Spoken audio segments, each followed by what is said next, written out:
our Black Murderers Row that may kind of get in the shuffle a bit, or it may not be considered such because they went on to get title shots like the Archie Moore and take, for instance, Cincinnati Cobra, Ezra Charles. Technically, yeah, they were Black Murderers Row. So Rocky Marciano fought Burt Littell. That's another Black Murderers Row right there. That's pretty interesting. So, yeah, he did. Man, he had a hell of a resume when you really dive into it. And we talked about Bob Satterfield. That's another one that's another fighter who was top level, who he was in there with. No Bob Satterfield. I mean, yeah, just a heck of a resume there and from what I recall, he was 31 when he retired or somewhere around there, about 31. So just think about that. When he had his last fight, this is Jake LaMotta, he was about 31. Bob Murphy, oh yeah, there are some fights or some footage of LaMotta and Bob Murphy, maybe from both fights. I think they fought twice. And then, of course, Hernan we mentioned. So just, yeah, man, amazing resume there, just from an overall perspective. From an overall perspective, just an amazing resume, just when you really look into it, which is, man, you got to appreciate that. Irish Bob Murphy, Dan mentions Gene Harrison, sorry. Oh, yeah, Danny Nardico. Yeah, there's some footage out there of Danny Nardico and Jake LaMotta. It's not like the entire fight. I did watch that here recently, yesterday, as a matter of fact. Yeah, Dothiel is one of Jake's championship fights he won. Yes. Laurent Dothiel, solid fighters. Okay, yeah, I need to look into him more. I don't know I do him from the Jake LaMotta resume, as mentioned. Bruce Gass says, I put a full Frazier versus Wilder, and Frazier got 90%. I was surprised YouTubers would have gotten it right. Oh, yeah, I voted on that, Bruce Gass. I picked Frazier as well. Yeah, he would be a menace just digging into Wilder for sure. Chop that body down, then, of course, cut off the head for sure. Different level right there. Rasclot, there's the guy's been wondering about. Pretty impressive record. Okay, gotcha. Mostly light heavyweight, Lloyd Marshall. Okay, light heavyweight. Yeah, I was thinking heavyweight, but Freddie Mills, light heavyweight right there. I think Freddie Mills fought it. I was familiar with those two fighting. I think Freddie Mills, he may have fought at heavyweight, right? But yeah, in Freddie Mills, heck of a fighter. I like Freddie Mills, and I became aware of Freddie Mills through this show. I've shared this before, called Father Brown. It's like a British show, and I never watched it, but my partner, she would watch it, and one day she was watching it, and then I heard them talking boxing, or at least I saw that was coming across. Then I started to just watch the episode, and they were talking about Freddie Mills. It was like based on his murder or something of that nature, or at least that was a topic point in the actual episode. Then I was like, you know what? I'm going to continue watching. I ended up watching it, and lo and behold, I became a fan of the show, which is pretty crazy, right? For a rather unknown guy there, Bob. Bruce Gass says, wasn't Nardico the only guy who knocked Jake down? Was he? I think he got, I know he got, yeah, he may have been. He may have been. I'm not sure, though, but he may have been. That could have been the case. And I think he got stopped in his last, one of his last fights, didn't he? Let me see here. Oh, yeah, his last fight. But, yeah, I'm not sure if he went down there. Oh, so Nardico, yeah, says RTD. Yep, LaMotta was knocked down in the 7th by a right hand. Yep. Hey, so he dropped him for sure there, Dan, or Bruce, as you mentioned there. He did drop him, and he ended up stopping him. So that's saying something right there. Bad Bob says boxers retired earlier back then because they had more fights. Yeah, certainly. Yeah, even if you take it further back, yeah, some of those guys, yeah, there were guys who were before they even hit 30, they were already a shot fighter by what we think of shot fighters or past it fighters from back in the time frame. Harry Greb, a prime example of such. Dan says Holman Williams is considered the greatest of all Black Murderers Row. Yeah, he's up there for sure. Yeah, I like Charlie Burley and of course Coco Kid, Herbert Hardwick Luke or Herbert Lewis Hardwick or something like that. But I like Coco Kid, Charlie Burley, and of course Williams, hell of a fighter, most sure. Most certainly. I mean, yeah. So nobody fought to 40. Yeah, it was very rare. Very rare. You had some guys who would do it back in the day, but not as often. Nah, Sir Lucifer Vampiro says, no, Charlie Burley is the greatest of the Black Murderers Row. I feel you there, Sir Lucifer. Yeah, big fan of Charlie Burley. I had a video or have a video on the channel that kind of details Charlie Burley somewhat. I'm glad we have a little bit of footage of him, but you can see he was a man, tough cookie to deal with. Bad Bada says, I think it was 1951. Jake had that one successful defense versus Dalfield and lost to Sugar Ray Robinson. Oh, yeah. Yeah, it gave him that work. But, yeah, Sugar Ray Robinson, yeah, I mean, come on. That's one of the toughest ones to deal with right there. Just think about the amount of times they fought. It's insane, right? You don't get series of that nature these days, certainly to the degree in which those two were going at it. I mean, truly brutal. And, hey, he dropped Robinson 3 times. I mentioned this at the opening, at the top of this coming on. I mentioned that, yeah, he was the first. I can't remember if the third was the case, but I know he dropped the first and second time he dropped Robinson was the first and second time that Robinson had been dropped in his career, period. So, man, the feet right there. Dan mentions Bob Satterfield, mostly heavyweight. LaMotta KO'd him. Yeah, Satterfield, heck of a fighter there. But that speaks to him. Dan says, not Harry Wills. Is he not the beat in Black Murderers Row? Not Harry Wills. Well, I guess it depends if you would consider Harry Wills Black Murderers Row. I think he came a little bit before there, Raz Clot. I get what you're saying, though. But he was the concept in itself. But I guess if you want to look at early Black Murderers Row, he would fall into that. But thinking about it from the time, say we get to the 40s, 50s, that time frame, then yeah, that's one where more of these others would fall in. But Holman Williams, heck of a fighter for sure. Freddie Mills, yes, found shot in his car, I believe. Yeah, under interesting circumstances. Supposedly he was ruled a suicide, but there were some other things at play, and there were some financial things related to the bar, club, or pub, or whatever he was involved with. So left a lot to be desired as far as what ultimately transpired. Bad Boss says 46, same age as me. Oh, man. Be you there, boss. Rasclot says Charlie Burley may be the most skilled as far as a boxing point of view, but not the best. I feel you there, Rasclot. That's something you can say. That's something you can say for sure. Hey, you look younger than 46 there, boss. Dan says Denny Nordico knocked him down. Nordico is a Marine who fought in more fighting than anyone in World War II and Korean War. Wow.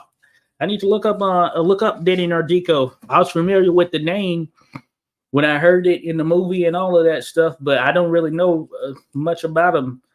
But I need to look up some more information on him there, Dan. So that's something worth checking out right there. Rathlock mentions only full fighter Burley is in my hometown, Oakland Billy Smith. All right. Hey, and I'm glad we got a decent amount of footage related to that. Fred Apostoli is another middleweight who deserves more credit. I know the name. Don't know a lot about him there, boss. I have seen the name there, though, for sure. Stop Freddie Steele. Okay, Freddie Steele. Familiar with Freddie Steele. Okay, another great fighter right there. Thanks, Josh. I thought Wills was a part of it. Yeah, Wills, yeah, he was a little bit before because he would have been the 1910s, and, of course, he stopped in the latter part of the 1920s, then the latter part of the 1920s. But he didn't get a shot at the title, and he was supposed to fight Jack Dempsey. Unfortunately, that did not happen. So similar capacity to the Black Murderers Row in the sense that that title shot never came, even though he was the top heavyweight, the top contender at the time of Dempsey's reign. So, yeah, unfortunate we didn't get that. Marcel Thiel, too, I believe. That's what you mentioned there, Boz. I don't know if I know him, just period. Then BL ranks Holman Williams above Burley. Gotcha. Hey, subjective for sure. Certainly subjective. Rodolfo, what part of Oakland were you from? Okay, talking to Rascal out there. Yeah, West Oakland, the Bay Area there. All right, let's say 39, says Vaz. Got you there. Cali, Rascal holding it down in Cali. Rodolfo in Cali. Jay Stalin is what Rodolfo thinks of when thinking of West Oakland. Rodolfo, he's on that game. He's on his game there. Rodolfo knows. That's the slogan. Rodolfo knows. Bad Boz, I look like a child till about 25. That's why I look younger now. Got you there, Boz. Rascal says, I read about that Wills Dempsey not happening. Oh, yes. I have a video out there. I have a video on Wills Rascal on the channel, and it kind of just dives into his career. It's about, how long is it? 20 minutes, 20-something minutes, maybe. Yeah, maybe 20-something minutes. And it touches on that. It should have happened. Most certainly should have happened there, Rascal. That's and I rate Wills as my fourth greatest heavyweight of all time. Harry Wills. I think his peak was one of the premier peaks in the sport, and he would have given trouble to just about pretty much any heavyweight in history. So certainly one to check out there. Rascal. Oh, yeah, I see what you mentioned there. Hey, appreciate you there, Rascal. But, yeah, it's a good one because Harry Wills was a hell of a fighter, the Black Panther or Brown Panther. Rodolfo knows. Ass Hot Rod. Got you there, Boz. Hey, California love. What about Larry Gaines? I know of Larry Gaines. I believe he was the last colored world heavyweight champion, if I'm not mistaken. And this was well past, of course, Jack Johnson having fought Tommy Burns and won the world heavyweight title. But, of course, since he didn't defend his title against any black fighter other than battling Jim Johnson, then they were kind of on the outs as well. So the colored world heavyweight title continued to be in rotation, but it eventually died out. I believe it was right after, Larry Gaines was the last one, if I'm not mistaken. So he was a good fighter, very good fighter right there. Dan says LaMotta fought more Murderers Row fighters than most of the Murderers Row fighters fought. Sugar Ray never fought any of the Murderers Row fighters. Yeah, that is true right there, Dan. Charlie Burley would have been a good one to tee it off against, and it was meant to happen, but unfortunately it didn't happen right there. I mentioned that in the Burley video that's on the channel. So, yeah, it's crazy. Rascal mentions Wills Langford, the best rivalry. Yeah, that was a hell of a rivalry. They fought so many times as well. I mean, it's insane. The amount of times you don't see these days. I'm trying to remember if it was 14 or 14 plus, somewhere there, at least 14 or 14 plus. But I kind of get it. Sometimes I get it mixed up because some of them got into some rivalries where they fought so many different fighters. It became crazy. He fought Jeff Clark a number of times. Yeah, it's just insane. But yeah, I believe it was that or more.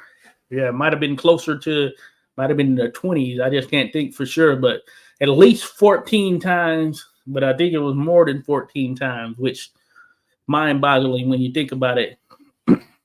Gaines was Canadian. Okay, got you there, Boz. Larry Gaines. Rodolfo said, oh, yeah, mentioned San Jose. Yeah, Rodolfo holding it down.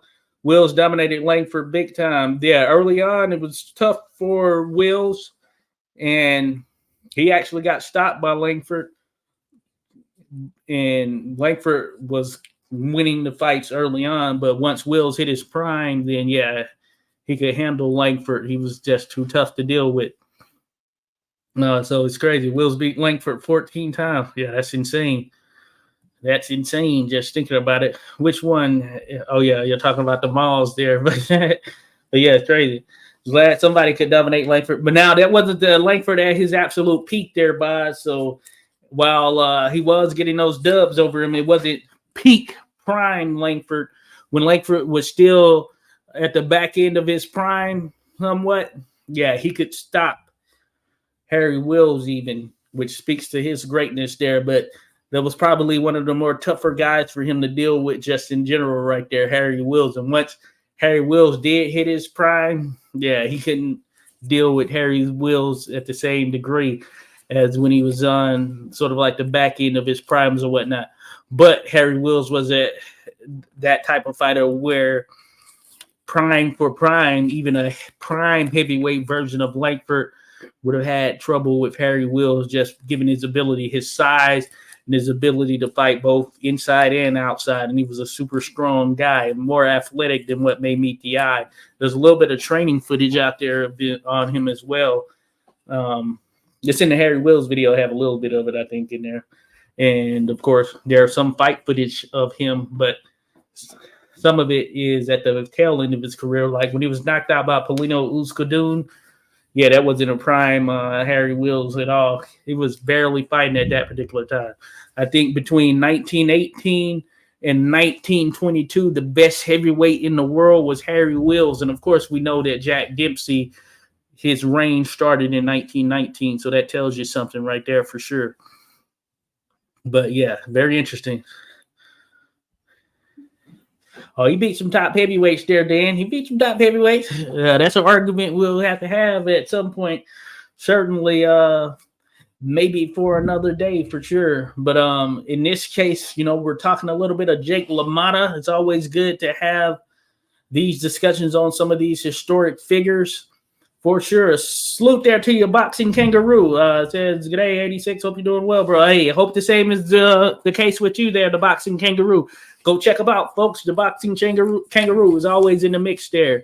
Hey, you caught us here on the tail end there, boxing kangaroo. We're talking a little bit of Jake LaMotta, the raging bull, one of the great middleweights the sport has seen, and someone who will surely continue to remain a staple of the sport's history because he just left that much of an impact. And we have a movie out there of him as well. They Sensei Snow Nuff. Hey, appreciate you there. Thanks for dropping by there, buddy. He said they say Sugar Ray Robinson used to beat his wife. I guess his wife went on vacation and he took it out on Jake LaMotta, causing the St. Valentine's Day massacre.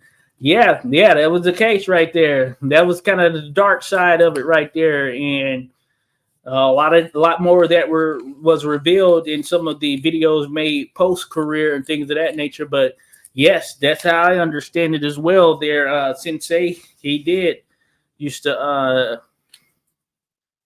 He had issue with domestic violence. Him and Jake LaMotta. Isn't it ironic that both of them had a similar issue there, and they beat the heck out of each other still. But yeah, certainly with Sugar Ray Robinson getting the better of it from overall standpoint. And Bad Boz mentioned George Godfrey had a pretty outstanding career. Leaperville Shadow, the second coming. George Godfrey, the Leaperville Shadow. Yes, he did. Another guy who probably should have gotten a shot at the title. It would have been great to go against Gene Tunney. I think that would have showed the true high mark of Gene Tunney if you were able to defeat such a big guy, about 6'3", 250 right there, the Leaperville Shadow. But, of course, that didn't happen. But we do have footage of the Leaperville Shadow against Primo Carnera in a fight that he was disqualified, though it was certainly bogus. He was beating Carnera. Carnera 6'6", 260, I guess you can say, somewhere in that range. Just a big man. And it's not just that he was tall. He was a tall, and he was a thick guy, big hands. I've mentioned it before. You see his casting at the International Boxing Hall of Fame. Man, Carnera had some huge fists. It's ridiculous. It's absolutely ridiculous there. But certainly George Godfrey, heck of a fighter. He can move well for his size and all of that stuff. Goes a bit underrated. I don't have a video specifically on him directly in terms of an individual career profiling video. I have animation ones, but I have one that's somewhere in the tune of the two George Godfreys same names or whatever. It kind of chronicles him and the other George Godfrey, the original Old Chocolate, right there. So there is that video on the channel, something called like Same Name George Godfrey's or something like that. So yeah, it's very interesting. Sensei says Jake LaMotta was fearless, and though he called out the mob, and yeah, that is true. He called out the mob in public. Yeah, he didn't want to go that route, as we were mentioning. He ended up doing it. But yeah, he was fearless for sure. And Rasclot mentions, unfortunately, a lot of domestic violence went on back in. Yeah, very unfortunate. Bad Boy says Cornero weighed about 275, 280. Insane right there when you think about it. Yeah, huge guy for sure. Huge. So big they wanted to ban him from fighting for a while. Right. It was crazy. Sensei says, I would love to see Primo Carnera versus a prime Jess Willard. And I like Primo Carnera in that fight. He was a little bit better than what he's getting credit for. Of course, he wasn't the best boxer, but he had a little bit of skill to him, given his size. And Jess Willard, big, tough dude. So he could take a lot of punishment. And I just think Primo Carnera was better fighter than Jess Willard from an overall standpoint, though. Willard did have a strong right hand, solid jab, but I would favor Primo myself personally. The Boxing Kangaroo says, you like your history, bro? Yes, indeed. There, Boxing Kangaroo, love the history. That's like the primary focus there. So appreciate you dropping by to check it out there, buddy. On the channel, there are some videos that really dive back into it. Working on a video now of a fighter from the history. He fought in the 1880s, and I think you're going to really enjoy it. You're going to really enjoy it because he fought some huge names in the sport. 1880s, that's the little hint I'll give you, but it's going to be a heck of a video. And, man, he was accustomed to fighting bigger men. And no, it's not the non-Perel Jack Dipsy because I have one of those videos on the channel there for sure. Class of the Giants, Sensei, certainly. Dan mentions Fred Apostoli. Yep, Freddie Steele was one of the greatest middleweights ever. Yes, sir. Great little era. Savage, Slav, Oberlin. Oh, yeah. Kevin Oberlin, I believe. Boxing history ID, fascinating. Yeah. Hey, indeed, there's Sensei. Hey, we love to talk about it. So this one was on Jake LaMotta, but they're definitely going to be more. Going to schedule some others on some individuals that have done their thing. Usually go a bit further back than LaMotta, but some of the other ones are going to be a bit further back. Some guys who fought in even earlier times. That's a big fan of that for sure there. The Boxing Kangaroo, do you know any history of Australian boxers? Most certainly. Australia has played such a significant role in the sport that it's a shame that more people don't know about some of the great fighters from Australia. You're on the right channel there, the Boxing Kangaroo. I have some videos on some of the greatest fighters Australia have seen. One that I will highlight, of course, is Les Darcy. He died at 21 years of age, the Maitland Wonder from Maitland, Australia. He was a Australian middleweight champion. And at the time that he had the Australian middleweight championship, it was pretty much on par with the World Middleweight Championship. Stanley Ketchel, we know, had their reigns, I believe, crossed at the same time. And then, of course, ultimately, Harry Greb, but it was early on for Ketchel would have been a little bit before Darcy, though their reigns were, I don't know if Darcy had the middleweight championship at the same time that Ketchel had the World Middleweight Championship. But that being said, Les Darcy, one of the greatest middleweights of all time, who died very soon. He had 50-plus fights, and he had a hell of a resume prior to even getting to that point there.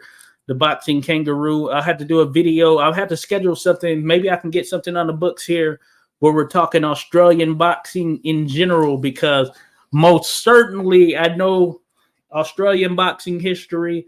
I just and we talk about it all the time as far as the 1880s. Well, not just the 1880s, but the 1800s in general, especially the back half of the 1800s. Australia had probably the most top heavyweights that the sport had seen at that particular time. They played such a significant role right there. Then we had a lot of fighters from over here in America who fought in Australia. You can't spell heavyweight history and just boxing history in general without Australia. Some of the greatest that the sport has seen have come out of Australia. But yeah, I could go on with this one, the boxing kangaroo, but most certainly. But on the channel, the one that I recommend is the video on Les Darcy, the Maitland Wonder. You might know of him, but one of the great fighters, one of the great middleweights who doesn't often get mentioned, who had a hell of an impact on the sport. And I think despite not winning the World Middleweight Championship because he didn't get an opportunity or a shot at it, I think at that particular time when he died, you could argue he was the best middleweight in the world. And he would have given Harry Greb hell. And we all know the regard that Harry Greb is held in. Sensei said the oldest fight I know is Tom Molyneux. Yep, know Tom Molyneux. He fought, I think it was heavyweight. Yeah, black fighter, ended up moving over there to the UK. Not unlike Bill Richmond, who trained him, fought Tom Cribb.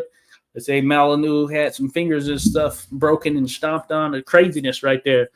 Rasclot's got Primo beating Willard. Same here, buddy. Same here. Dan mentions Australia has the greatest heavyweights ever. Yes. Hey, man, it's littered with it. Tom Lees, freaking Bill Farnan, the Black Prince, Peter Jackson, even though he was born in the West Indies. That being said, he represented Australia, no doubt about it. So just think about him. Think about guys who have had such an impact on the sport that have lived in Australia. Think about Larry Foley, the trainer who we talk about. Frank Slavin, great heavyweight. Joe Goddard. I mean, the list goes on and on. Even New Zealand, they had some great heavyweights and all of that stuff. Yeah, so, hey, Australia's big time there, boxing kangaroo. Bad Boss says Jack Sharkey, tough little heavyweight, great puncher. Oh, yes, Jack Sharkey, he was a very skilled heavyweight. If you look at him, he had the modernized style. He was a skilled guy. He could move very well. Had his ups and downs, his highs. When he was at his high, he was certainly a hell of a fighter and one that could give any heavyweight trouble. I was recently highlighting the video of the low blow where Max Smelling won the world heavyweight title off of a low blow. Didn't say Willard they're around the same height or whatever, but as far as just mass, weight, and just overall mass, Canera has him as far as just his mass. Canera was a brick house of an individual there. Willard, yeah, he didn't have the same body as Primo Canera. So that was what I'd say is the big difference. But they're listed at the same height, though. Maybe even Willard having an inch on him, actually, because Canera, you can see 6'5". I think he's listed on some stuff. You may see 6'6", basically. Willard, you see 6'6". But certainly the bigger guy, like if you line them up against each other, despite that, you're going to certainly say that Primo Canera is the bigger guy, which he was. Foley, Jim Mace. Yep, Jim Mace. We talk about him, one of the great. Yep, Sensei mentioned Australia technically helped us get our first black champion. LOL, yeah, that is indeed. Jack Johnson defeated Tommy Burns. Australia, it was, I forget the exact date, but 1908. So, yeah. Crazy, right? Bad Bob Willard was only an inch taller. Yeah. So that, yeah, more or less. Yeah, basically. Dan Buffalo, Martin Costello. Yeah. Peter Felix. Oh, yeah. Brother of Peter Jackson. Starlight Ed Rollins. Oh, I didn't know Starlight was Australian, but yeah. Heck of a fighter there. Tough resume. Mick Dooley. Yep. Mick Dooley. Yeah. Australia, big time for sure. Jack Johnson being wealthy enough to even stop Tommy Burns all the way to Australia. That had to be the last straw. Most certainly. That speaks volumes right there in itself, you know. Let me see here. I feel so far behind. A lot of convicts knew how to fight. Oh, yeah. Certainly they're boxing kangaroo. Canera 6'6", Willard 6'7". Okay, got you there, Boz. Yeah, so crazy. Let's see here. Primo would be too strong for Willard. Yeah, I think so as well, Raslat. And no doubt Willard could take a hell of a punch. But yeah, I just think Primo would give it to him. Bob Fitzsimmons, yeah, he spent time down under. He was discovered by GM Mace, as a matter of fact. So that's something to factor in. But yeah, so much great stuff. I see Lionel Rose mentioned all of that. There's some crazy, it's crazy. Hey, there's a lot of a lot of stuff right there to factor in. But man, oh yeah, Famichan or whatever, Famchon or whatever. Yeah, I know. Yeah, Baz. He had a brother or a fight from a fighting family or something of that nature, right? So a lot of that factors in. Yeah, so good stuff. But man, hey, it's about that time, folks. But man, it's been a great discussion, and we will come back again. I'm gonna get something else on the books, maybe. Hopefully like a Thursday or something like that. Maybe I'll look to do something this Thursday coming up. And maybe we can talk Australia boxing, just highlight some of those greats from Australia. So if you're around, feel free to drop by. Because I'm going to, I'm definitely interested in furthering this discussion. We can really dive into Australia, talk about the Les Darcys, the Frank Slavins of the world, et cetera, Peter Jackson. So, but anyway, I appreciate everyone who dropped by, showed some love. Thank you all. And let's keep this history discussion going. But you are appreciated for sure. So salute to you.